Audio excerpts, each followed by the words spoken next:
side. And I'm Laura Harmon with the Charlotte Planning, Design, and Development Department, and am joined today by three of the UDO team members. I'm the UDO project manager. Alan Goodwin is the deputy project manager. And I also have Kevin May and Sandy Montgomery. And so we're really glad you guys are here today. This is the first of two sessions we're having on the text amendment to adjust the campus zoning districts. And we'd like to walk through this and let you know what we're proposing and hear any feedback you guys might have. Before we get into the meat of this, want to let you know that, again, we will be presenting information. If you have questions or comments, anything you want to enter, you can use the Zoom chat feature, which should be at the bottom of your screen. And we will respond to questions as we can throughout the presentation or at the end of the presentation. Some of them we may respond to through chat, so watch that. And others we may have discussion at the end.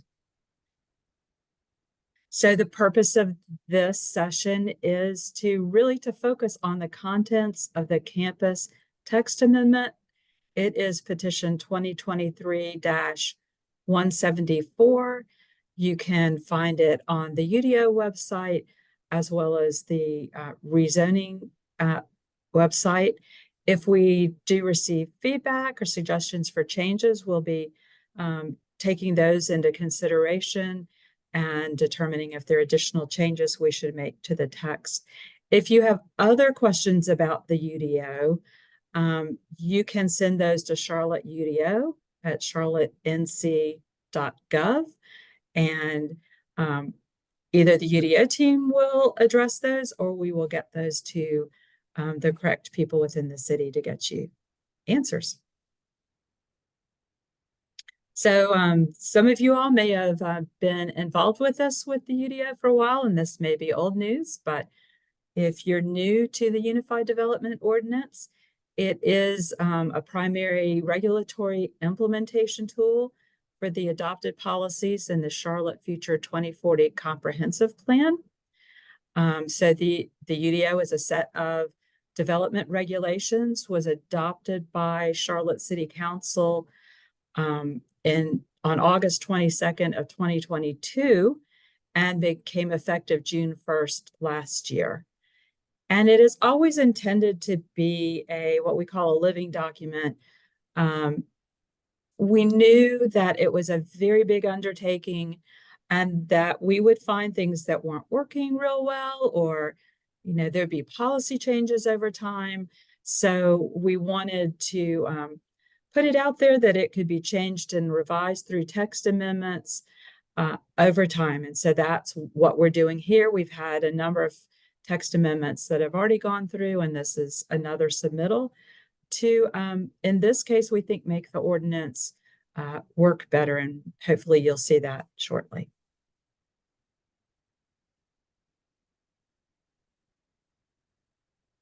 So I mentioned the comprehensive plan. It provides guidance for the UDO. So we go to the next slide, we'll jump straight into the campus place type. And the comprehensive plan has 10 different place types, basically all of Charlotte and our extraterritorial jurisdiction.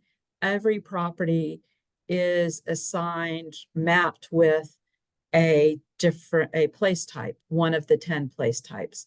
So campus being one of those, and we have zoning districts that align with that policy, the campus place type policy.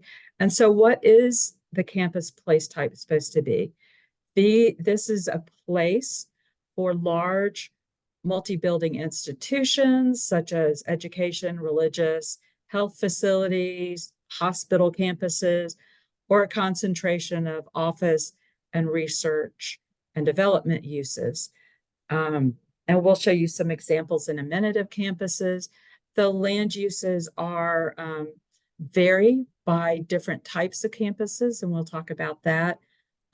Maybe office, research and development, again, education, medical, places of assembly, particularly places of worship that require typically a significant amount of space and usually a range of uses that are clustered, though we will talk about a new zoning district that maybe isn't as much for a range of uses, but we'll get there in a minute.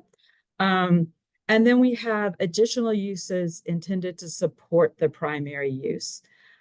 So if you have, for example, a hospital campus, you may also have retail associated with it, depending on how large that is, a laboratory or a series of labs, restaurants, and maybe even a hotel for people that are coming from out of town for their family members that are in the hospital.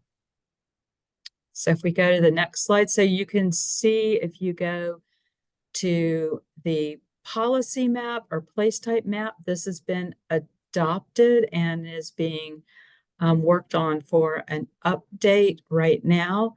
You can go to the planning website and find this map and see how every property is classified. And in this case, the campus place type is the teal color.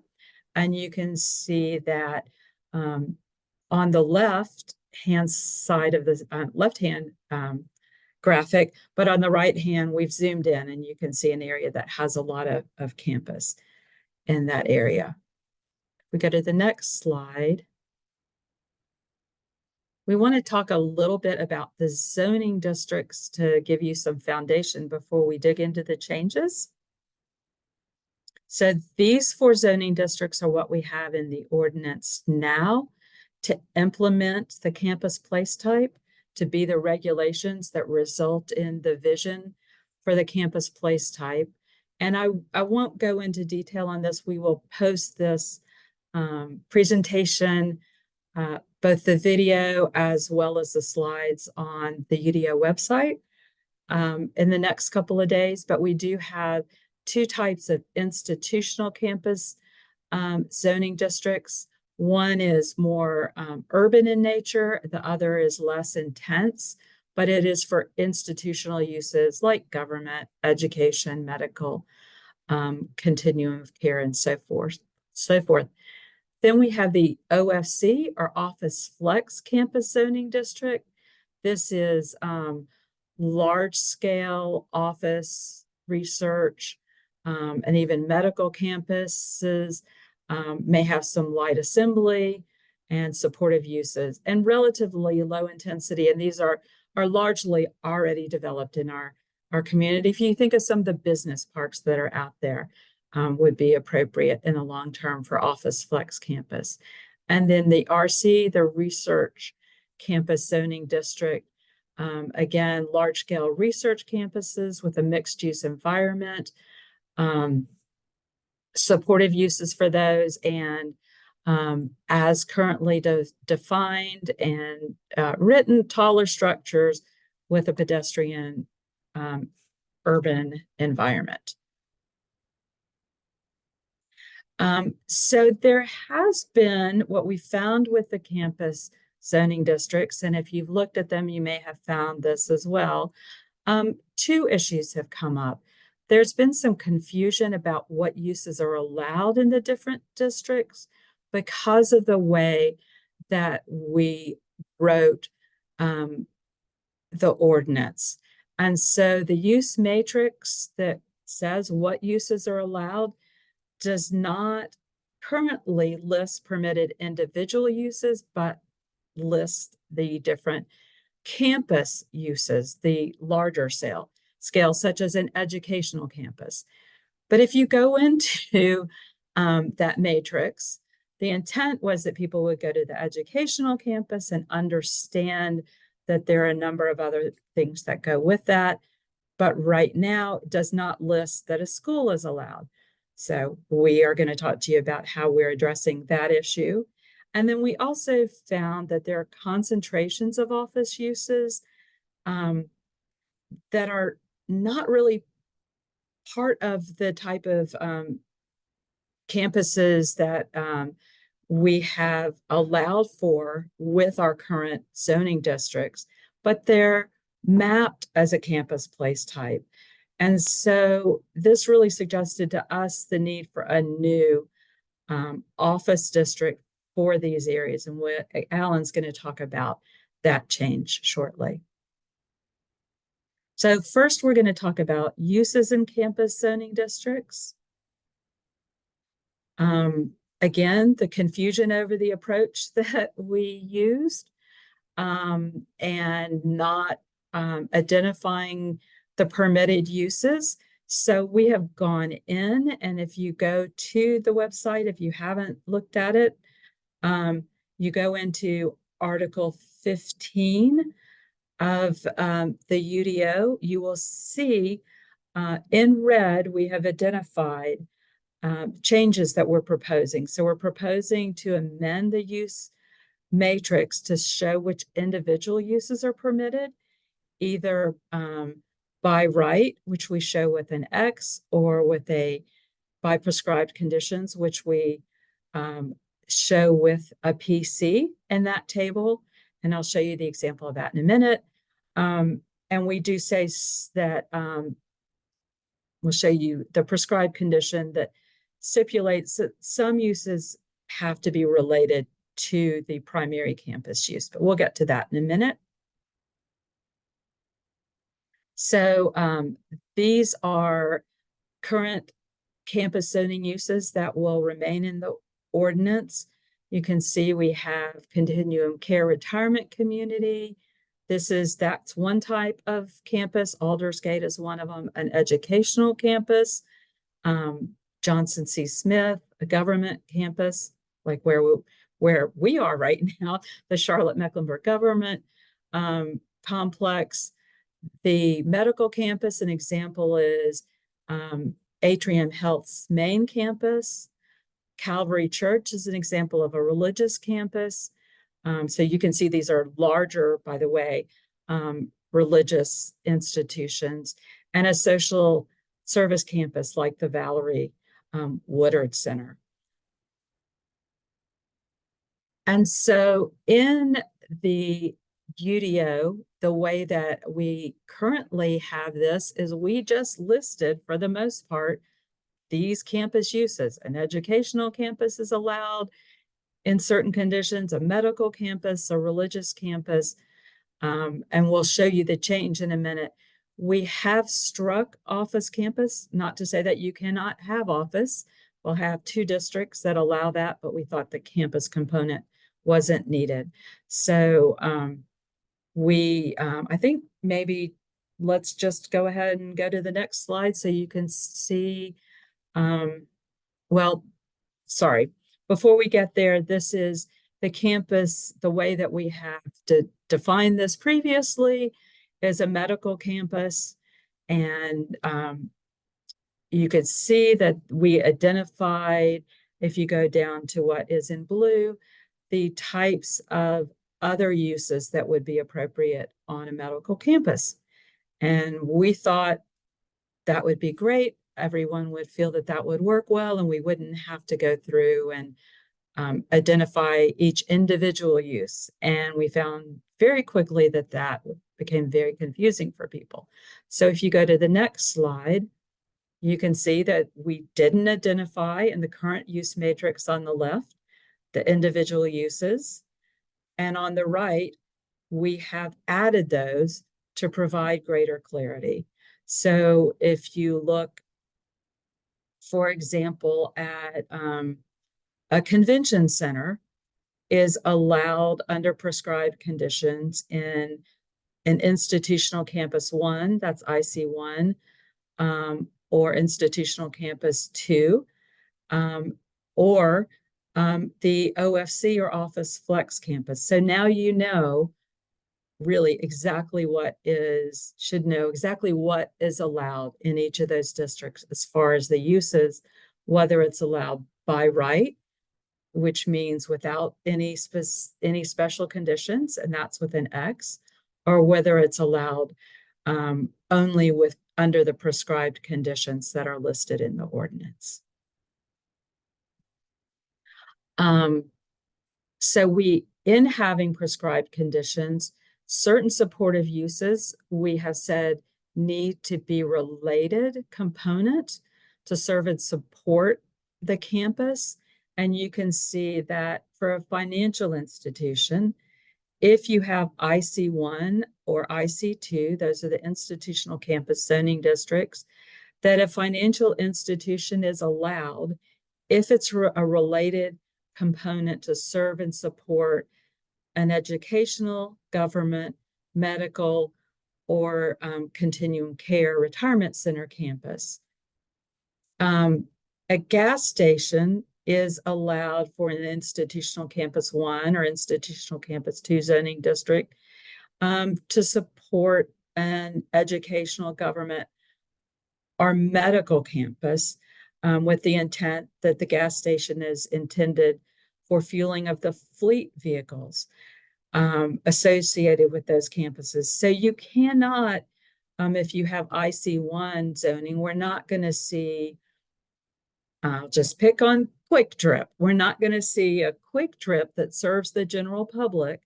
The gas station that would be allowed would only be able to be a component to serve and support the educational, government, or medical campus. I would ask, I can't see, I don't see anything coming in through chat. Do we want to stop for questions, Alan, Kevin, or folks? We can, Laura. I don't see anything in chat either. But I we can pause here for a minute. Yeah, I will. This is Kevin. I will just say that yeah, we haven't had anything come in through chat, front of house, so to speak. But I have received some comments back of house requesting a copy of the slide deck. And just to reiterate on what Laura has said, we will within a couple of days operate as swiftly as we can to get copies of the presentation and the recording up on the UDO website for your continued review and later reference. So just bear with us as we work through some of the logistics and getting those posted, but they will be available shortly after. Thank you. Thanks, Kevin. Don't see any raised hands on my screen, nor do I see anything in the comments. So we're going to push ahead with the second part of the presentation, and then we'll stop at the end and for any additional questions that may come up. So Laura spoke about the first part of the text amendment, which is addressing the campus uses. And I'm going to talk about a new general office zoning district that's being proposed also as part of this text amendment. So the reason for this is that we have currently some concentrations of office uses that are not part of a campus per se, but they have been mapped as a campus place type. So that suggested to us that perhaps we need a new general office district that would be appropriate for those types of office uses. So this text amendment, this part of it, will create a new general office zoning district, which we would abbreviate OG, that would accommodate those areas of general office development that are predominantly supplemental or supportive of institutional campuses, but not part of the campus. They are more standalone office uses. There may be a cluster of, for example, medical office uses that would serve nearby medical campuses, but are not located on those campuses. But these areas have been mapped as campus place types. So again, this kind of reiterates a lot of what I just said, but these are areas, and this is an example, an aerial photo on the screen of an area that we may want to use our new general office zoning district for.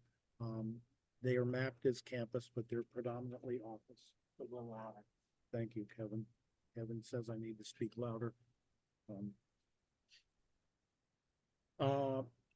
And again, they often support an institutional campus or a medical campus, but they're not necessarily or specifically associated with it, or nor are they located on that campus.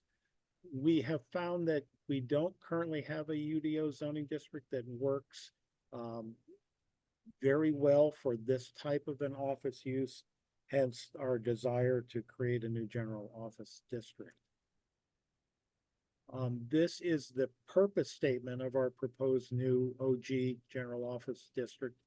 I'm not going to read the whole thing, but I can pause here and let you read it on the screen. We'll stay here for a minute or so until you read it, and then we'll move on.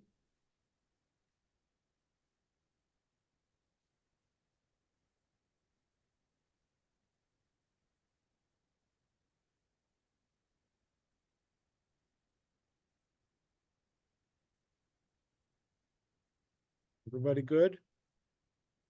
Okay. With the new general office district, or OG, these are some of the development standards that you might be interested to know about in the proposed text amendment. The predominant uses in this district would be office with limited retail and restaurant uses.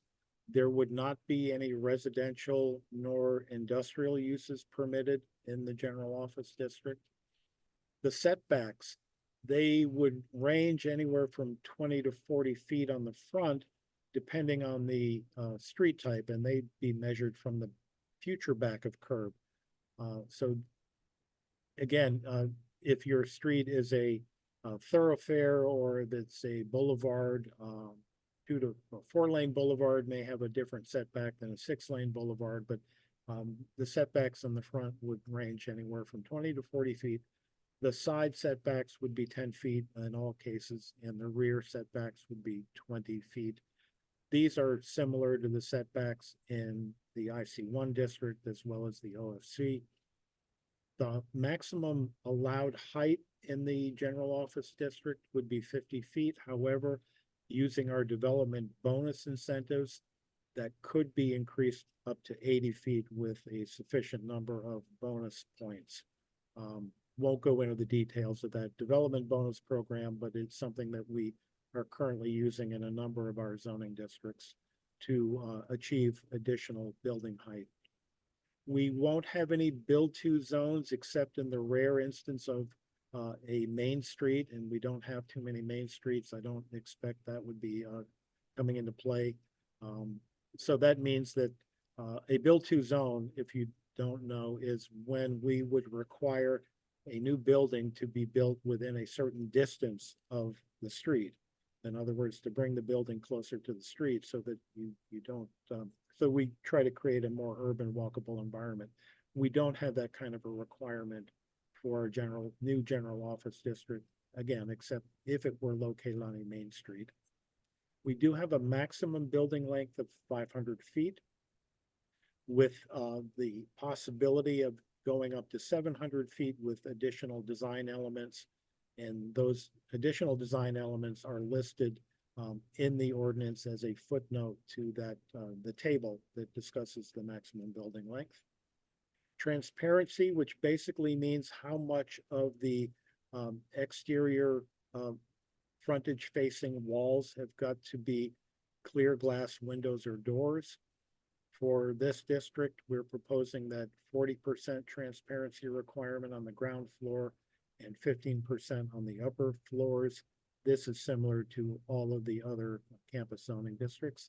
And for parking in the OG district, it would come under our tier 1 parking tier, which has a minimum parking requirement and no maximum parking requirements. The typical minimum requirement for tier 1 uses is 1 parking space per 750 square feet of gross floor area, although certain uses may have a slightly different parking minimum, but this would be the typical minimum. So just to recap all of the proposed changes, both what Laura covered earlier and what I just went over.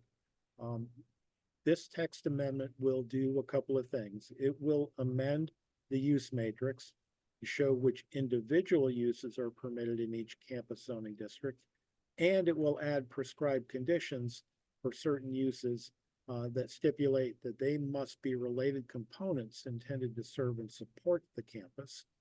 And then secondly, it will create a new general office OG zoning district that's intended to accommodate areas of general office development that are predominantly supplemental to or supportive of institutional campuses, as well as standalone office uses unrelated to institutions. Next steps on this, and this is our timeline for the current text amendment. We filed it in December. We went to our UDO advisory committee meeting to roll this out for their feedback in January. We made some potential changes based on the feedback that we've received. Today in the black is where we are with community meetings. We have this meeting as well as an additional meeting at 6:00 p.m. tonight. We'll cover the same material. So if you are here now, there's no need for you to come back at 6:00. We're going to be talking about the same thing, showing the same slides. From here, we can make some additional changes to the proposed text amendment based on any feedback that we may receive. And if so, we will refile with those changes. And then going forward, there will be a public hearing in March at a city council meeting. From there, a zoning committee will hear it, and they will make a recommendation to city council, and city council will vote on this text amendment at an April meeting. So that is the timeline that we're currently on. Lastly, you can read the full text amendment, which is shown in red lines so that you can see which text has been deleted. It will be shown as a strike through. You can see what sections in text have been added. That will show up in red as well. You can find that on the UDO website by going to charlotteudo.org.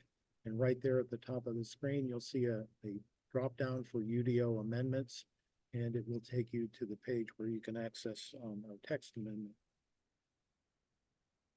And that concludes our presentation. Let me check. Looks like we do have a couple of questions in chat that I think Laura has been trying to address in real time. Let me go to the last one that we received from Rose, Caldwell Rose. Okay, Laura's on it. Yeah. Laura, do you want to speak to that question about height, or no? Was that the one that you answered, or was it the? Sure. Yeah, that's the one that I answered.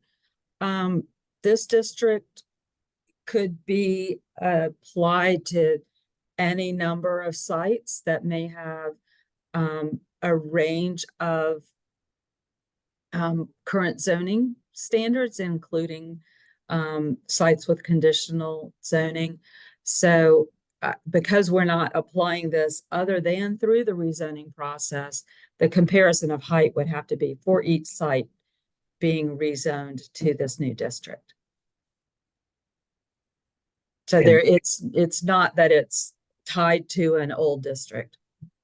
And excuse me, this is Kevin. And Laura, I think your answer there touches a little bit on the question that may have come in as you were answering that one from Jason, which is to say, and the question is, will any areas be rezoned to implement the new OG district? And I think, as you said, it's not going to be put on the ground right away. It's going to be something that's going to be available and addressed through rezonings. But can you speak that this will be at some point looked at through the alignment rezoning lens? So yes, going forward, it might be on the ground, but not at the potential adoption and implementation of this current text amendment.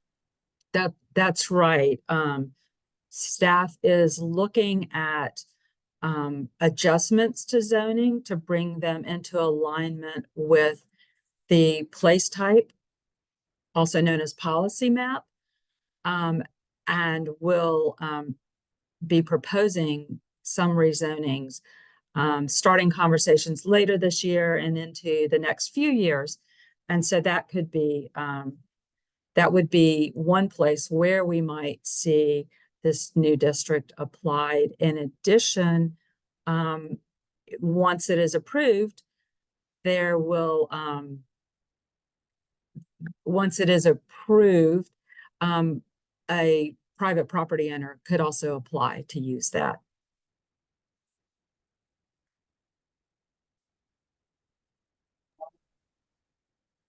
I'm sorry, Alan, you're muted. But I think that brings us current to the questions in the chat. Thank you. I was muted. I was going to suggest we're caught up with any questions in chat. If there's anybody that wants to unmute and ask a question, now would be the time to do that. Kevin, are people able to unmute themselves? They can. Okay. We can do that. We can wait for a couple of minutes and see if you have any questions that may come to mind, or if you'd like us to go back and review certain slides again for a second look, we can do that as well. I've had a couple of chats open with Laura, and a general question that I have is, will there be independent audits of zoning redecisions or decisions and of zoning compliance with place type and conditions? How will you manage that compliance outside of the organization's accountability to the regs? Will you have some independent evaluation? Are you asking in the context of the campus text amendments? Because that's what we're here to discuss at this. Yes, yes. Yeah, at the point that the alignment rezoning is done for this district, it would be proposed only, we'll say only, typically, we've identified it could also be in a commercial place type, but it will be proposed typically for the campus place type, and that's what we would be looking for. So campus, or in some cases, the commercial place type, and that would be the consistency.